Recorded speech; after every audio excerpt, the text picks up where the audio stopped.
Coming to you live from the 6th the Hiawatha, it is the System Failure Podcast, number 11. Hey, Brian, what's going on this week? Yeah, it's another exciting week here at the System Failure Podcast. We got some things that we want to talk about. One thing that's going on here in Portland is, we've had some pro-Israel protests, like in Monument Square. I don't know if you saw that. Oh, I didn't see that. So there was we had a pro-Palestinian protest up here at Longfellow Square. And so there was a pro-Israel protest down at Monument Square, you're saying? Yeah. Interesting. On Thursday night, I saw that going on. So, people are all up in arms over, the situation in Israel here. Let's see. Well, how should we get into it? Should we talk about Bret and Heather Weinstein here? Yeah, I ran across them on Twitter, so, of course, it must have been on Thursday. Whenever it was, I sent you the note with the link. But these guys on their Dark Horse pod, they had a lengthy section on Roger Waters that they had cut and put on Twitter. Roger Waters, of course, being the notorious creative mind behind Pink Floyd, who, as long as I've been going to Roger concerts with you, Brian, there's always been placards out front labeling Roger an anti-Semite because he dares to criticize the actions of the Israeli government. So these Heather Hying and Bret Weinstein, two esteemed podcasters, this is how I know we're completely screwed because these guys were simultaneously weeping to that ultimate Pink Floyd album, The Final Cut, the last one they made together, 1983's Final Cut. They were like weeping to the profound lyrics and simultaneously accusing Roger of being an anti-Semite, all in the same 4-minute clip, which I found to be absolutely breathtaking. I mean, it's like I was kept on waiting for them to mention maybe something. I had people that accuse Roger of anti-Semitism. I've always just tune them out because I've never heard Roger say anything that was anti-Semitic, just anti-Israeli government, which is a distinction that is well worth making, especially in this day and age. I just roll my eyes and I just hear anyone that criticizes the Israeli government be labeled anti-Semite so often that I just tune it out. So but I have respect for Bret and Heather, so I wanted to hear what they had to say. And you really wait the whole, 2, 3, 4, 5 minutes in vain. They don't have any particular thing they can accuse Roger of than a general milieu of slight anti-Semitism, which I just couldn't believe it. I just can't believe they didn't have an example or anything. It really goes to show just how deranged even the sharpest minds among us can be by this wild business in the Middle East. I suppose it should be worth mentioning that Bret Weinstein, and I presume Heather too, are Jewish. At least Bret definitely is. And you can see that this conflict has affected him deeply. Man's like weeping, shedding tears to the strains of The Final Cut and The Gunner's Dream.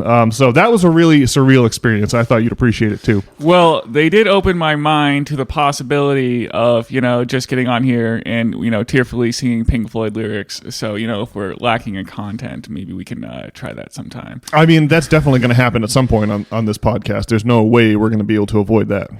And then, so I guess the claim about his anti-Semitism, it sounds like it was addressed in a prior podcast, but basically he's saying that calling for a ceasefire, Bret Weinstein says that Roger Waters calling for a ceasefire is anti-Semitic because it doesn't, quell his bloodlust for Palestinian blood after their recent terrorist events. He called the notion of a peacefire absurdist, and I'm like, well, I think we really have what we want to do here is all of the plans that don't start with a ceasefire, we got to immediately discard. Like, to me, that's the one thing that we should be pushing for here. Just any kind of a ceasefire, any kind of a stop to the killing. Let's just have that, and then we can hash everything else. But that has to be. There really can't be peace talks while there's not a ceasefire in place, right? So, I feel like that has to be step one on any sane or rational plan is a ceasefire, anything to get the two sides to agree to a ceasefire. Well, I went and talked to the folks at the Palestinian protest, or sit-in, or pro-Palestinian people, and, they are also not satisfied with a ceasefire because it doesn't, change the status quo regarding, Gaza being like an open air prison, basically.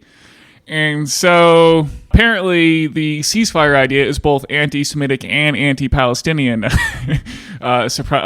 which probably shows you that, it's not actually anti-Semitic. Yeah. Oh man. Yeah. It's bad news when neither camp. Well, both camps, the one thing they agree on is that we do not want a ceasefire. That's how you know it's on like Donkey Kong, eh? Well, I feel for, the Zionists because, colonialism was, colonization was great for, Europeans and, for hundreds of years of history. But it's just this colonization in the modern times. And they're like, well, you guys colonize, so we should get to colonize these people too. Yeah. Yeah. Yeah, well, I mean, isn't that really the criticism of Herr Hitler, right? I mean, the problem with Hitler is that he was like a can of tuna well past its expiration date. But his notion of ethno-states and genociding people that are alien to those ethno-states would have been right at home in, say, the Americas in the 1840s, 1850s, 1860s. I think it's true to say, no, I need to look this up, but I think it's true to say that the Battle at Wounded Knee and the year of Hitler's birth are one and the same, 1888, I want to say. Gonna have to look those up. The Massacre at Wounded Knee, the birth of Adolf Hitler in Austria. But he brought his ideas, a generation too late into the future, where there was mass media propaganda and industrialized means of killing people, exterminating them in an organized fashion. I got to think this is what you're saying about the Israeli state, that colonializing and occupying and making land grabs is so passé, and that really was something that belonged more at the beginning of the 20th century or the late 19th. It is crazy. I mean, obviously, the history of the Native Americans in the United States is a crazy one. So, but yeah, we just live in this modern age of social media and, modern weapons, and it's just not going to fly. Well, ultimately, the solution, though, is that, someone on either camp needs to, be like Gandhi or Martin Luther King and, do nonviolent protests. And I mean, that's how these changes happen, right? You just accept a beating and then the other side looks bad. And that's like how you move forward. Like, that's how this happens, right? It's not going to happen by blowing people up or seeking blood, right? I mean, yeah. Well, MLK was a reverend and he looked to Christ as his model, or even the Bible, more broadly speaking. How many times did MLK borrow the language of Exodus about using the imagery of Moses leading his people out of Egypt to a promised land? That was a big talking point that MLK constantly used for reference. And of course the great lesson of Christianity is you have to turn your other cheek even when you're taking it on the chin. That's what makes the crucifixion such a powerful idea. You just allow the powers that be to seize your body and destroy it, but in so doing you advance. It's like a multi-generational or a multi-lifetime strategy for political change. All right. Well, I guess that's all I have to say on Israel. Well, we should probably talk more about the history of anti-Semitism in general. Okay. Because, you hear someone like Bret Weinstein he's tuned in, his radar dish is beeping like crazy. He's just looking for that anti-Semitism wherever he can find it. And I can't understand anti-Semitism at all. I mean, we just didn't really grow up with that tradition. It just seems like Jewish folks they just seem like white people to me. It's like, it's hard to understand what it might be like to actually be Jewish and to have the Holocaust in living memory still, just barely. And by the way, living memory, I think that's why Hamas is acting like, isn't it the case that everyone in Palestine is like, or half the population is like under 18? Like, isn't it the case that the land grab from the 40s and 60s is about to pass out of living memory? Maybe they're dealing with a bit of a ticking time bomb there. But whatever the case may be, living with something like the Holocaust in recent memory, maybe that makes one very much attenuated to any possibility of anti-Semitism, but I don't know. I can't imagine it. There is some historical context for anti-Semitism, which I can understand. And that historical context, as you know, involves compound interest and debt, because both Christianity until the time of the Renaissance and Islam still to this day forbid the taking of interest. So the function of money lending has historically, or at least in Western society, it's historically been one that has fallen to the people of the Jewish persuasion, because I think their Holy Scripture used to forbid, or it still forbids interest, but they, for whatever reason, they became the ones that do the banking. And when you have people collecting money at compound interest, that can often, especially when unforeseen events crop up, like a famine or a plague or floods, or war, oftentimes the making of loans can be used. The lever of foreclosure is what ends up being used by people who make loans to take over big chunks of the wealth of society in the aftermath of an unforeseeable event or disaster. And that's simply because the mathematical model of compound interest doesn't include anything in it to account for these. It just grows infinitely with it. There's no... It's like a mathematical function can very accurately graph the expansion of a herd of sheep, but there's nothing in the mathematical model for when the sheep herd gets wiped out by wolves or when something catastrophic happens. And so what the question is, what do you do with the debts at the end of that?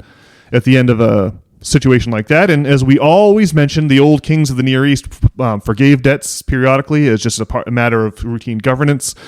The Romans and Greeks practiced not forgiving debt and piled up basically it was screw the poor as hard and exploit them as hard as you possibly can and see how big a pile you can rack up doing that. And that's what Rome was, but of course it eventually fell. That leads to an unstable civilization. So during the Middle Ages, what happened when we had a problem with compound interest? Well, that's easy. You just accuse the Jews of poisoning the town well and then seize their wealth. That's how you get out of, when you run into trouble with compound interest in the Middle Ages, that was the strategy. And so there's this using anti-Semitism as an excuse for that has a long history, and a lot of that is history that Hitler drew. We're talking about the Holy Roman Empire here, and so a lot of that is history that Hitler drew on when it came time to organize the Third Reich against the Jews. So I think that there are still going to be, when the banking industry gets out of control, I think there are still going to be some echoes of anti-Semitism when you start noticing that some of the oldest banking family names are Jewish. So maybe that explains it. Like in times of economic scarcity, the finger pointing at the Jews begins in earnest. That's definitely what happened in Weimar Germany in the 30s, for example. So that's it's just interesting to note. That the Jews were scapegoated for the issues that always occur in all times and places with compound interest. It's right there in Shakespeare's The Merchant of Venice. You may remember this play from school, Brian, but the plot is basically this Italian guy, Antonio. He owes a debt to Shylock the Jew, and the default the debt he can't pay the debt, and so the default conditions are that he's going to have to surrender a pound of living flesh to Shylock the Jew. And the comedy of A Merchant of Venice is all about how Shylock the Jew doesn't get to collect on his debt, and the Jew is just screwed, and that's all hilarious, for a 16th century play.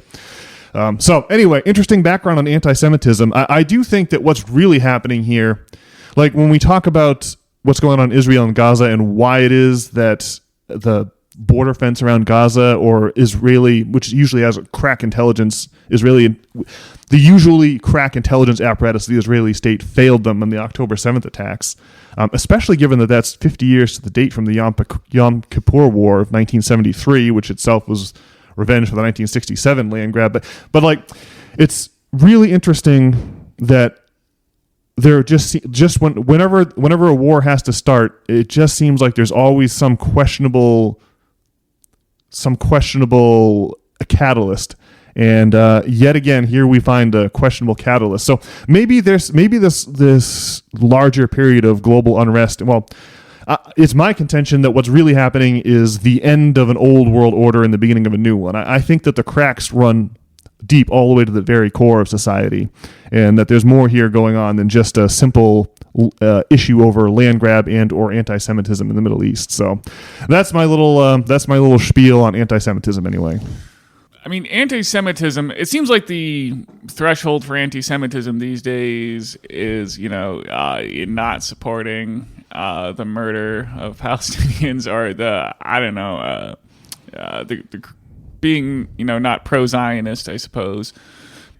Well, I mean, when I think of a bank, I don't really think of you think of the Federal Reserve or maybe your local banking institution or Bank of America.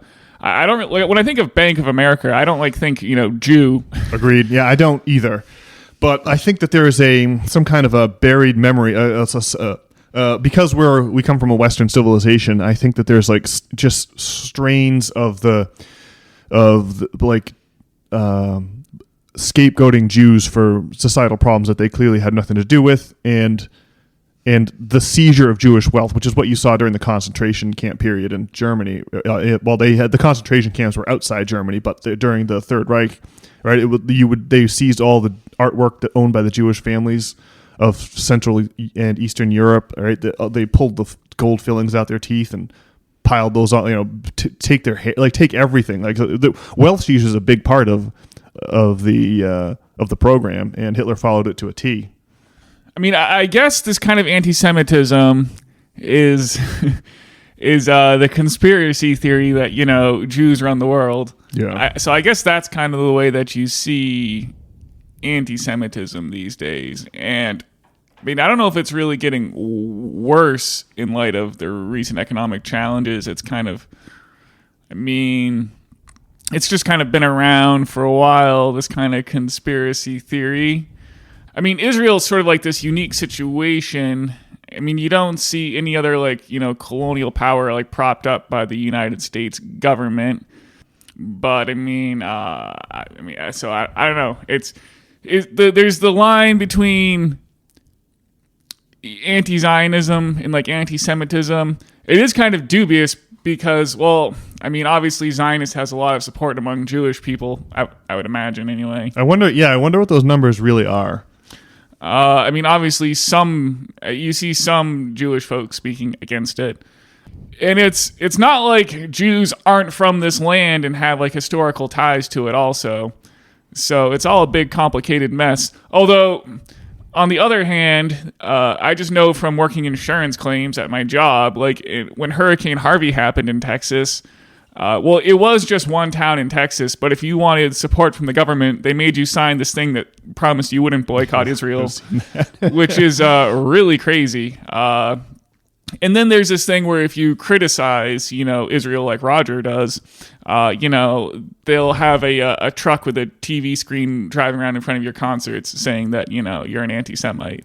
So it's all very political and delicate with lots of accusations of being an anti-Semite.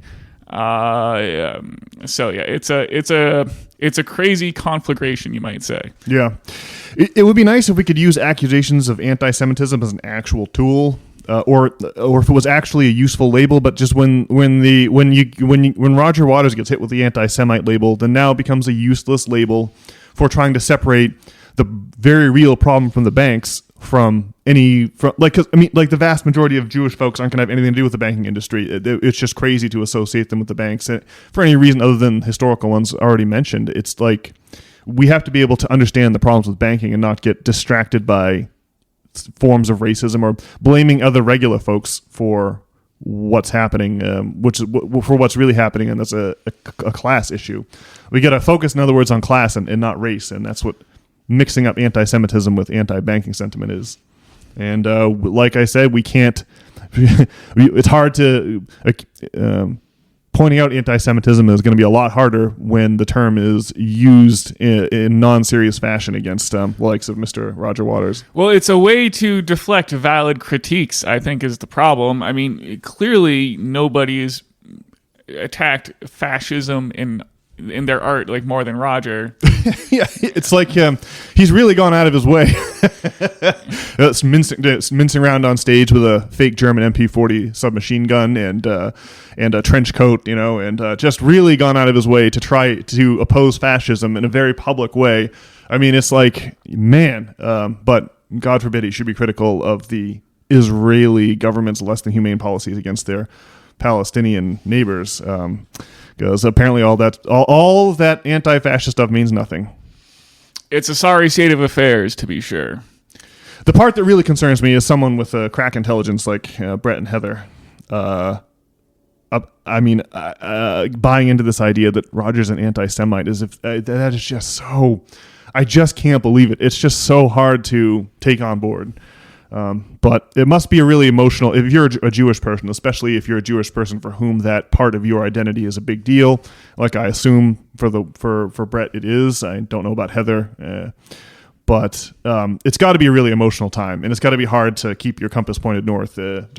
We have no real, as like just normal white people, we have no real, no emotional stock in this, like Dr. Weinstein does. So I don't know, but it was really disconcerting to see super intelligent people have no real example of anything anti-Semitic Roger's ever done, but yet still be able to appreciate his art on such a visceral level simultaneously. Really surreal. Well, it just is funny that you would think you would hear intelligent people, floating the Gandhi or Martin Luther King response. It's just quiet on that front. No, yeah. It's like that bloodlust magic card. it's just crazy. Well, next order of business, I suppose, speaking of the banks, major event happened in the world of finance on Friday. Bond yields spiked up over 5%. This is yields for the 10-year Treasury note, and this is on the second market. When you hear in the news the commonly quoted 10-year T-note price, yield, that is that's this how much are Treasury notes going for on the open market. And so there's a coupon value, like basically what this bond is you give $100 to the Federal Reserve today, and they give you a certificate to pick up $105 a year down the road, or let's say $140, $150 10 years down the road in the example of a 10-year Treasury note. So that's the coupon value, the interest you make off your $100, whatever the coupon is worth when you redeem it at the time that it says you can redeem it, minus the amount you paid for it today. That's the coupon value. But then these coupons get resold again, like tickets at a concert. You're not buying from the box office; you're buying from some schlub out front.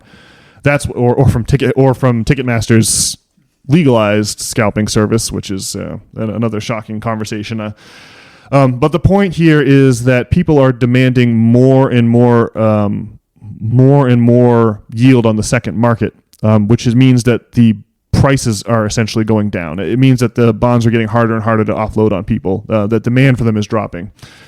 And that's a big problem because if the Federal Reserve, if the Treasury has to sell bonds, we have all of this national debt every year, and the national deficit adds to it. The national deficit is 1 year's deficit between the budget that we spent at the federal level and how many taxes we take in, and the difference has to be funded by selling bonds to the wealthy. And a lot of folks that buy these are banks, so a lot of them are wealthy. But normally, regular little people like you and me, Brian, we don't usually buy Treasury bonds. But the point here is that this Treasury bond market, that's what happened to Silicon Valley Bank back in March. The thing when the government raises rates, that is going to make bonds, the fact that you can go to the government and buy bonds at a higher coupon value today means that no one wants the bonds that have half that coupon value from 6 months ago or 2 years ago or 3 years ago. And old bonds, old certificates, old coupons is what Silicon Valley Bank had in spades. They were taking their customers' deposits and turning around and buying these bonds as a way of making money on the money the customers had deposited with them. And as you know, with our Federal Reserve banking system, you can loan out your customers' money as the bank. You just have to have a certain reserve on hand. So they had the right amount of reserves on hand, but the rest of the money, the value all went to zero, and people started withdrawing their money en masse from Silicon Valley Bank, and the rest is history, and happened at a few other smaller banks as well. So what's happened this week, the issue here, you have to think of like a wedding cake with the bonds. These are the 10-year Treasury notes. This is supposed to be guaranteed money. So this is the baseline value off which all other investments are benchmarked or indexed. And with that rate going up to 5%, that means that if you were an investor, you have money to invest. You want to invest $1,000. Are you going to invest it in the bond market, or are you going to invest it in the stock market? It's a matter of the relative risk to payoff. And what we're saying with the 10-year T-note hitting 5% is that that's the yield you can expect for no risk at all. And so in order for people to invest in stocks, they're going to have to expect a much higher return from the individual companies, or their stock price will go down because people won't be as interested in buying the stocks. And that is indeed what we saw, a big rout on Wall Street simultaneously with the spiking of bond yields today. Now, of course, the bond yield spiking is a direct result of the Federal Reserve raising interest rates, and they're trying to raise interest rates so that the economy doesn't go into an inflation overdrive, which is what we've seen these past few years. So now the Fed is hanging back and waiting to see how much damage their rate hikes have done to the economy to see where we go from here. But it's a really tense moment out there. It's like the minutes after the Titanic struck the iceberg and the crew is scurrying up and down the decks trying to get water soundings to find out just how bad the damage is. And so we'll be waiting in the coming weeks to find out just how bad the damage to the economy really is from all these rate hikes. So very interesting goings on there as well. All right, so bond yields have gone up, and so that's like undermined faith in the stock market, so stocks are going down. Yeah. Well, everyone's moving their money out of the stock market and into the, like, you've seen on Robinhood, you and I are both getting on Robinhood getting 4.9% on our cash. The stocks are going to have to be much more attractive than 5%. In order to get us to buy those versus just let our money sit there in cash and get that 4.9%, right? It makes sense. Right. Well, that 5% rate basically has been available for like a while, though. Yeah. Well, it's that has to work its way through the plumbing of the economy. So it's been available for 12, 18 months. The higher rates have been going up for something like that, 12, 18 months. You remember in 2021, the Fed really didn't want to raise rates. They assured us that the inflation we were seeing was, quote, transitory. You remember that era? And then finally, inflation was like crazy. It was like 10%. They had to give in. They started raising rates. And we've seen inflation fall back down to like the 3s, but their targeted inflation rate is 2.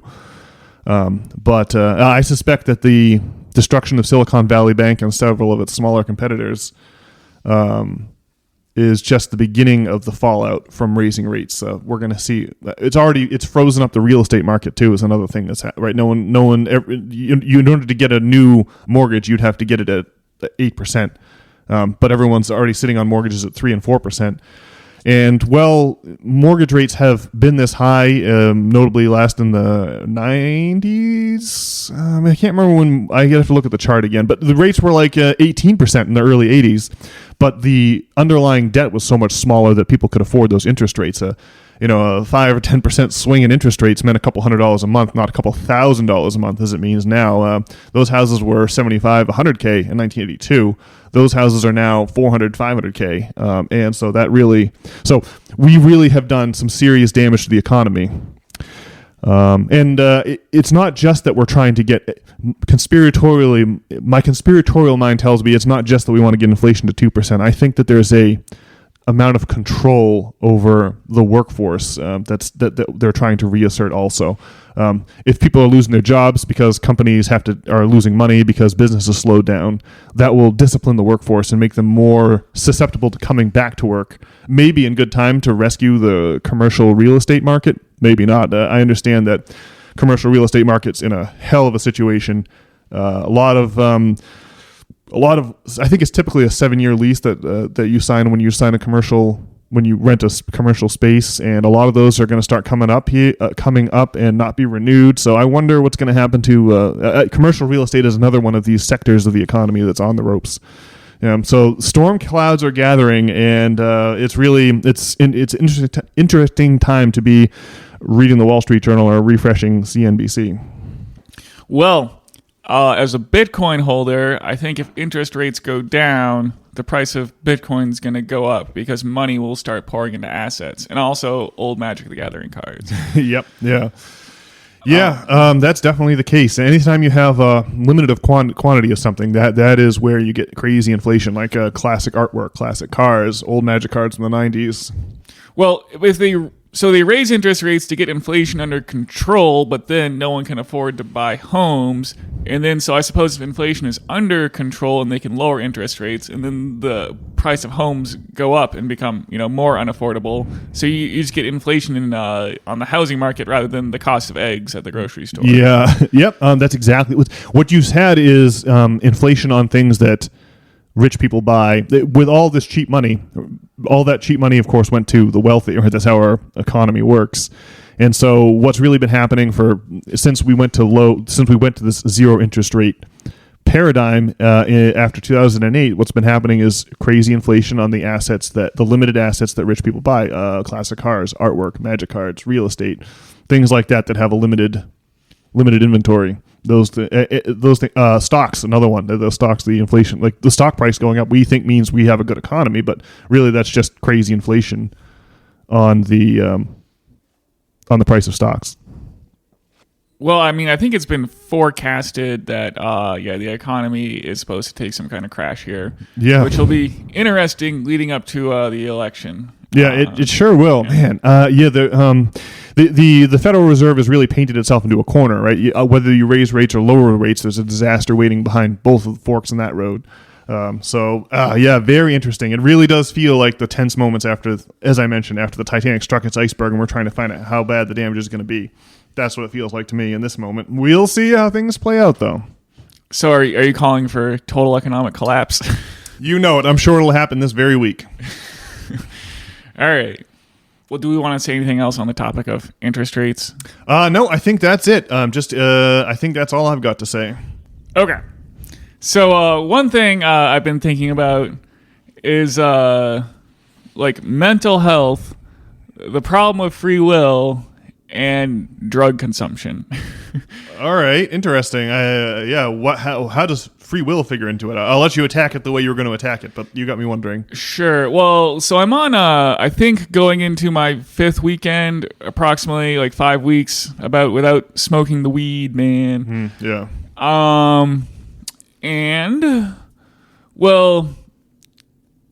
So the hardest part about not smoking the weed is definitely like Friday night, because it's after like a long work week and you're tired and you don't feel like doing anything, and you just want things to come your way. I know that feeling. And so smoking the weed kind of lays that validation on you.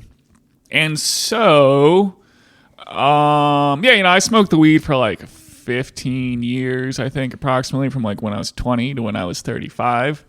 And so smoking the weed was great for kind of dealing with the anxiety that slowly like built up during like high school and college. And now that I'm not smoking the weed, I feel like I kind of have to like confront like the anxiety that like I felt back in high school and college. And it's probably essential to my growth as a human being to find my way through this. And it's weird because sometimes it feels like a completely insurmountable wall, like this anxiety, but then you get through it. And so the wall is like definitely at its highest, like on Friday night. It feels like it can't be beat and there's no hope, but then you kind of get through it. And, here we are, we're recording this on Sunday.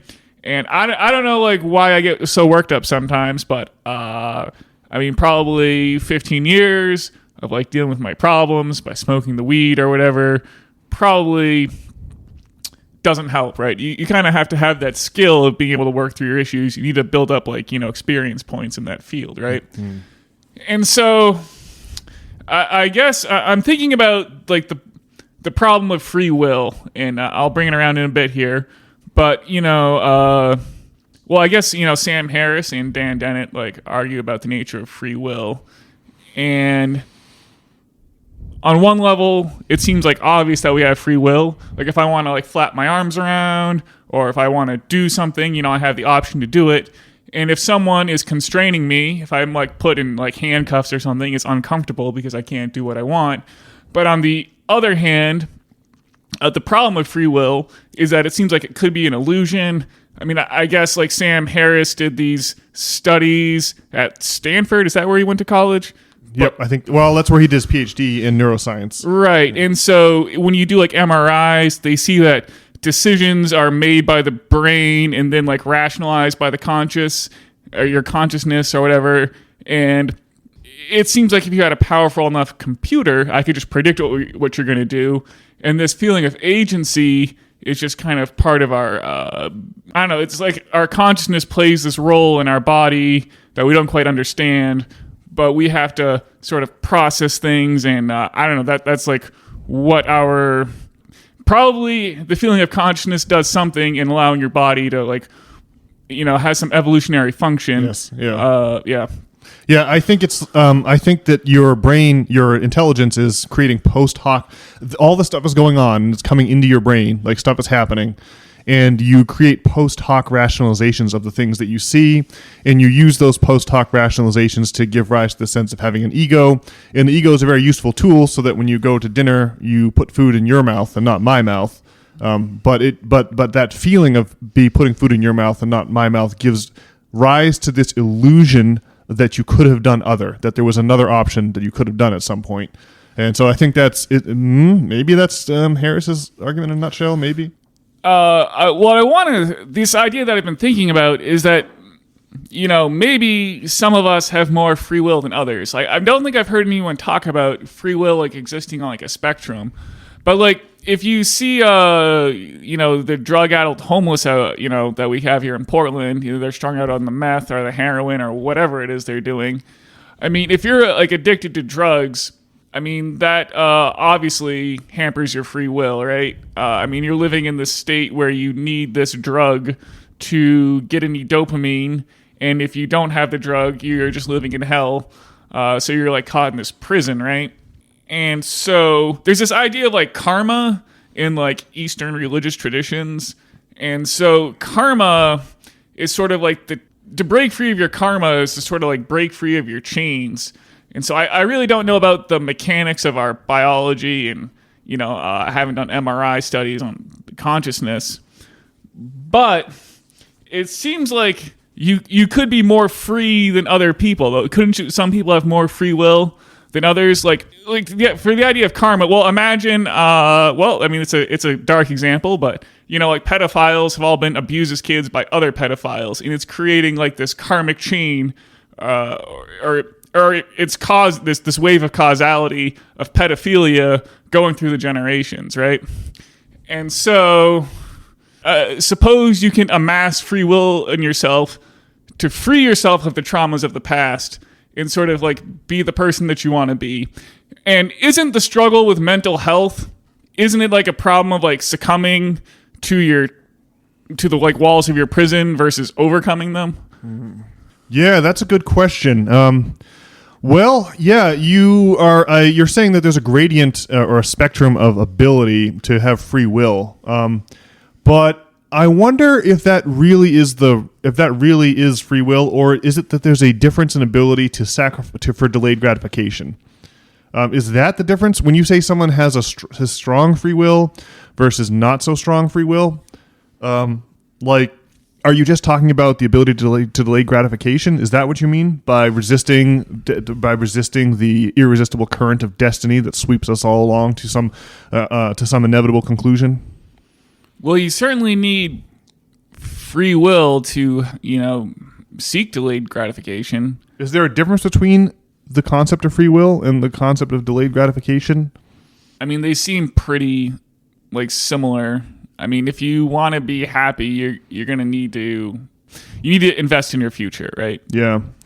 I think that's something that separates us from the animals, too. Like other animals, I should say. Like the chipmunk that goes around storing nuts for the winter. Are they doing that because it's not like they're definitely making a sacrifice, like you say, like they're giving up a pawn now to take a queen off the chessboard later? But are they doing it because they're predicting what the chessboard's going to look like 3 or 4 moves down the line? Or are they doing it because they just have an instinct to bury nuts and they just helplessly bury nuts no matter what happens? And if that's the case, then it would seem that we have both of those, right? We have the part of us that's just on autopilot and is going to do what needs to be done. And then there's the part of us that can create multiple models of the future and choose between them and do something like learn that planting these seeds and pouring water on them and pouring fertilizer on them will result in the availability of more food come the harvest time 6 months out. And, and then you get this agricultural revolution that pops up. So I guess I'm not so sure if it's a matter of, I think it's really delayed gratification we're talking about here ultimately. And you could have zero free will, but as long as you can perceive the best move on the chessboard, you're likely to make that best move. So I'm not sure having the ability to sacrifice for the morrow is necessarily the same thing as having free will. I think we're more talking about that ability to make the sacrifice, to give up the pawn now, to take the queen 3 or 4 moves from now. What do you think? Well, I suppose there is like an instinctual level in which we prepare for we're like the chipmunk, storing acorns without really any consciousness about it. But on the other hand, it just seems like we have all kinds of capacity to, F up our lives in the present by doom scrolling on social media, right? Eating poison food, and or just spending all our money at the strip club. Eating your seed corn. Yeah. Yeah, and these are very alluring options. And man, with like a phone in your pocket, it is kind of like a constant battle. Yeah. Well, I mean, how many happy people do you know that don't, that are imprisoned? Although I guess, ultimately life is a question of, I guess, your locus of control, right? And I mean, if you want to be happy, you got to focus on the things that are in your control and not worry about the things that, aren't in your control. It's weird because like Sam Harris's arguments about free will, he's doing these like MRI studies. And if you look in the world, yeah, obviously I don't think you're going to find the free will there. It's 100% an argument from experience, because the experience though is more primal than the world. And I kind of feel like from a Platonic, point of view, like we would say that, well, of course the world is less real than like the ideas or whatever that we deal with, right? Yeah. So doesn't the ideas we use to interpret and understand what we're seeing? Yeah. From a Platonic angle, I kind of feel like it supports the idea that free will, well, it could be, as I'm suggesting, like something you're trying to accrue, and it doesn't matter as much like what proof you find in the physical world of it. Yep, I guess I agree. It does feel like realizing that you're in this current that's sweeping you towards a certain conclusion, and waking up and trying to swim against the current as best you can. That's what, like, having discipline, go to the gym, don't do drugs, don't load up another page on Pornhub, try to maintain, try to keep your the bow of your ship pointed into the waves. That's really what life feels like for me most of the time. And you kind of, your batting average isn't going to be 1,000. Sometimes you're going to rip that mighty bong load or download that hot Pornhub video or whatever the thing is. But that feels like the name of the game for me too. But it feels less of a battle with free will and more of a battle to me of discipline or of sacrificing in the moment, or delaying gratification. That really is the best term to encapsulate it. But I don't know. Are we all doomed? Like, I wonder if it's not the case that like we're all completely screwed. Like you are. Like, are we all digging our own grave? Like, you're guaranteed to someday succumb to your own weaknesses, right? Your fate will be a reflection of the weaknesses that you have. Maybe it's best not to feel bad about that and to try to enjoy it, even knowing what's going to happen, what's ultimately going to happen. That whatever coffin you end up lying in will be one of your own construction, and that's why we love tragedy so much when we encounter it in drama. That there's an emotional resonance to trying, but knowing that you're ultimately doomed to failure. And isn't that kind of what Christianity's about in terms of its,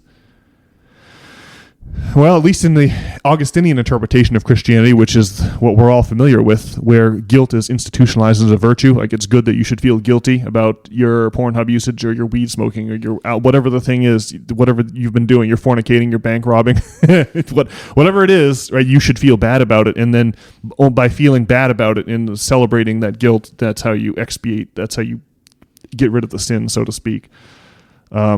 But I don't know, maybe the thing to do is to try your best and not lose too much sleep over the failures and try to relax and lighten up. It's not maybe we are all, like you say, guaranteed to get our karmic comeuppance no matter what. And maybe we should relax and lighten up and try not to worry so much about the fact that we're all headed towards a dark fate of our own design, right? I mean, at some point in your future, you're going to be down and not able to get up. Now, you might be in a hospital bed, hopefully with your loved ones gathered around, or you might be in the street having been hit by a car, or you might be having like a heart attack all alone, like those people on the Help I Fallen I Can't Get Up TV, ads, for the pendant that you push. But at some point, you're going to be like down and not able to get up, and hopefully, I guess you want to just try to make the best fate you can, or give it your best, or try not to live with too much guilt or regret, and just accept that the perfect free will or perfect ability to delay gratification is not in the cards for anybody. I guess I don't like this idea that we're all headed for a dark fate. I mean, I think the point of living does have to be, I feel like it is like to grow your free will, or like not to be like a slave to the past. And well, at some point you're gonna die, but well, I don't know. I mean, I think you can die, and if you've gotten to that point where you've fallen and can't get up, well, you're going to feel better about being in that situation if you weren't like, I don't know, a slave to the P-Hub your whole life. I mean, at least you can take solace in that, right? Well, I think that not being a slave to the P-Hub, as you put it, or having discipline, right, building your own secure foundation is just the beginning. It's never going to make you happy when you're down, when the day comes when you're down and you can't get up. I don't think that it's going to make you feel good that you really had your own house in order. I don't think that's going to matter at all. What's going to matter is how much of a leg up could you give others, and how many laughs did you have along the way with others. I don't think there's any other metric for judging your performance than that. There's no other report card than that. And that's why I think having discipline is really only useful insofar as building a strong enough base to be like a crane and lift up other people. I think that's the only real use for it. And once you gain a certain amount, once you've gotten to that place where you are stable enough to lift up other people, then I think that you can give up.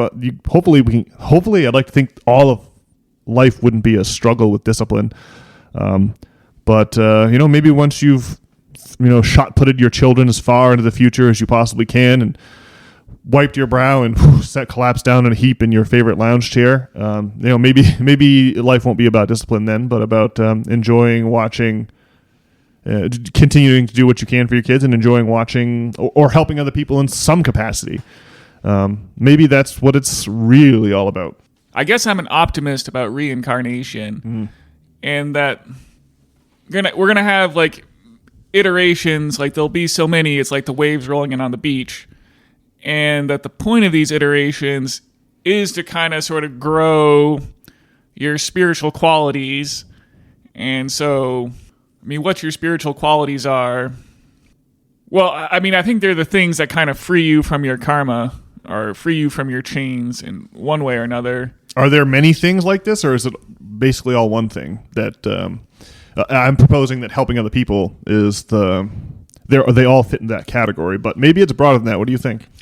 Well, yeah, I mean, helping other people, definitely seems like a good thing to do. I mean, if you're causing like destruction and enmity, that doesn't seem good. But I mean, sometimes though you have to tell someone something that's gonna like hurt them in the short term, sometimes you have to be firm with people, or sometimes people are, they have the devil in their eye, and they're coming for you, and you gotta put them back. Yeah, or you on your behalf or on behalf of other people. Definitely, that would be a fulfilling thing for sure. There's pure malevolence.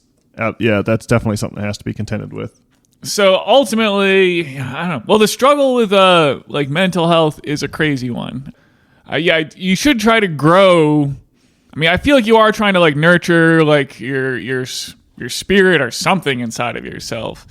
I mean, right? But I mean, what's the connection between like your spirit and mental health? And like, is there one? I guess it's this broader question that I'm wrestling with. And I don't know if there's like a clear answer.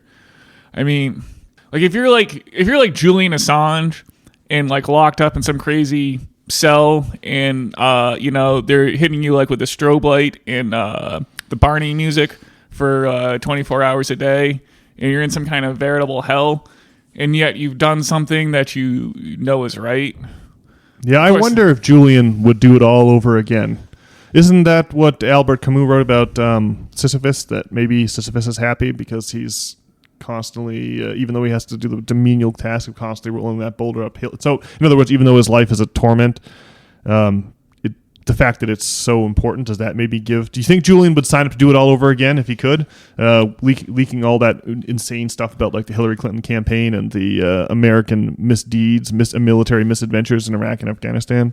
Probably. Yeah, I feel like he probably would too. He must have known there was a chance he was going to end up a state prisoner, publishing the secrets, the darkest secrets of the empire, right? You got to think that he must have realized he can't be surprised by his fate. Can he? I don't know. I feel like he must have known that he would be a martyr, just like Jesus, agreeing to be nailed to the cross. Like, all right, but it'll move. It may not be so good for me, but it'll be good for everyone else. It's another example of giving up a pawn to take a queen a couple turns later.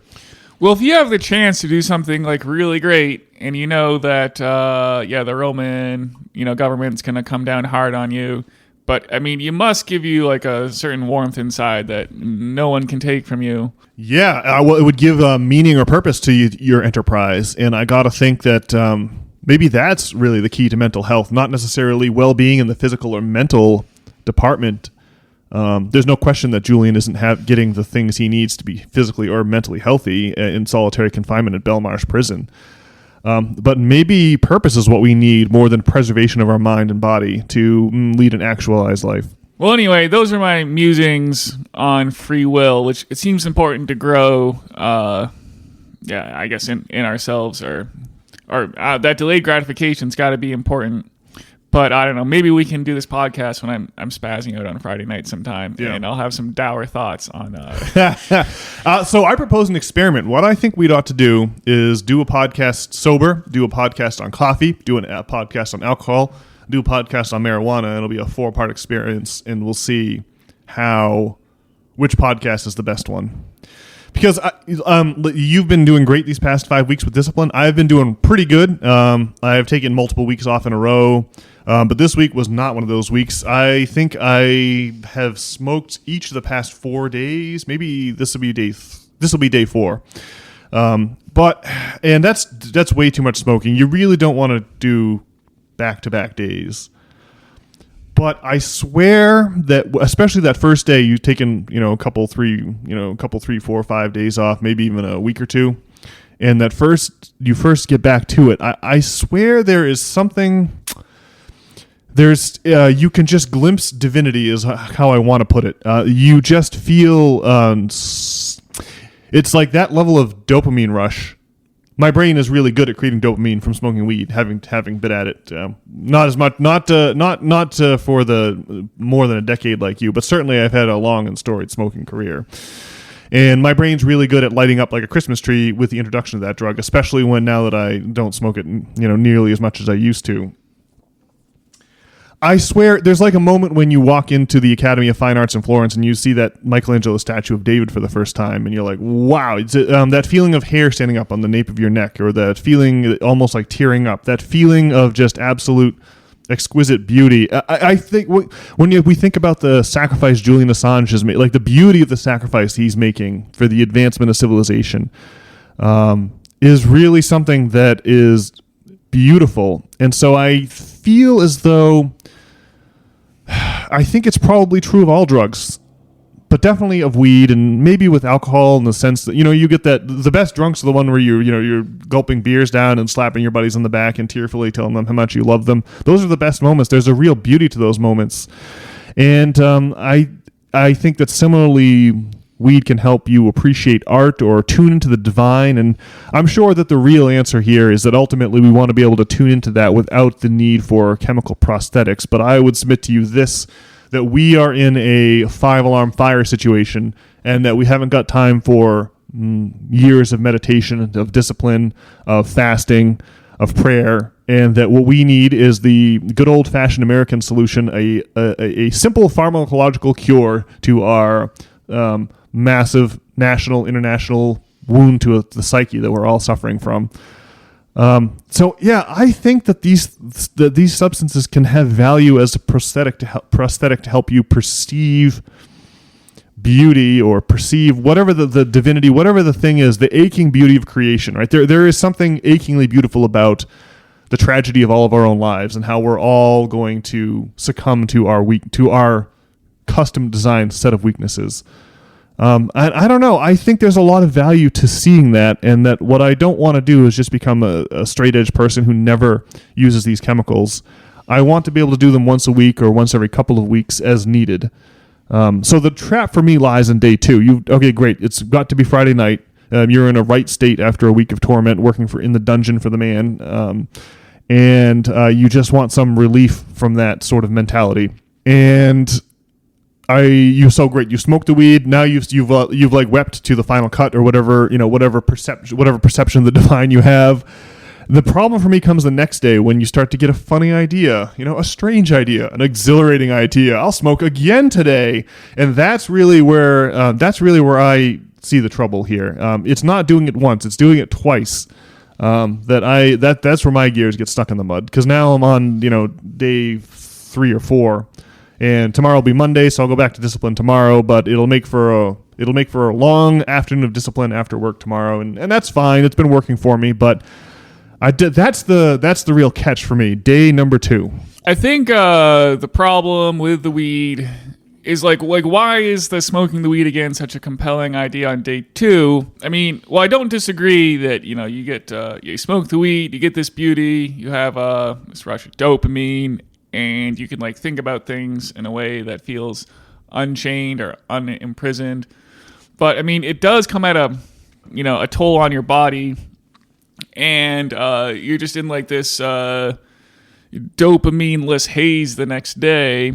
So I would say that like the beta mindset, right, is you're not able to get validation from yourself. And so what you want to do is find someone whose opinion matters and then try to get that person's, validation or whatever. And so if you're trying to get off the beta mindset, the problem is that smoking the weed, disrupts the whole process of seeking your own validation. And so I guess it depends on, who you are. I mean, I think smoking the weed is fine for some people. I think that if I, smoke the weed again, it'll just have to be a failure, unfortunately. Well, I think, I probably need to make it. I mean, I smoked the weed for 15 years, so I probably have to go 15 years without smoking the weed to undo the damage. I don't know. I mean, you'll have to, obviously, your journey will be yours to go on, but I don't know. I'm not sure that I would think of it as damage. I think that it can be a useful tool when strategically deployed, and that I think that we all only have so much discipline in our lives, right? We only have so many units of discipline, and to burn them all up in a draconian band for me would make it harder to have discipline in other areas where I should. I mean, I got to do more writing. I should be getting exercise. I should be eating well. So yeah, I don't know, but I'm still not quite sure how to use this tool effectively and strategically without overusing it. So I mean, I guess I certainly shouldn't pretend like I have all the answers. All right, well, I guess that's the musings on drugs and mental health and free will and Platonism. All right, well, maybe a positive note we could go out on this time round is the notion that if you should, like me, lack discipline and do the thing you weren't supposed to do, and you don't take the pawn off the chessboard so that you can take a queen in a couple turns, relax and lighten up. We're all going to end up in fates that are they're mirrors of our weaknesses. So let's try to have some discipline this week. But if you don't, let's also not excoriate ourselves in a guilty shame spiral. That's just going to make the problem worse. All right. Well, that sounds good. Okay. All right. Well, Brian, on that note, we'll see everyone next week. I hope you have a good one. All right. See you.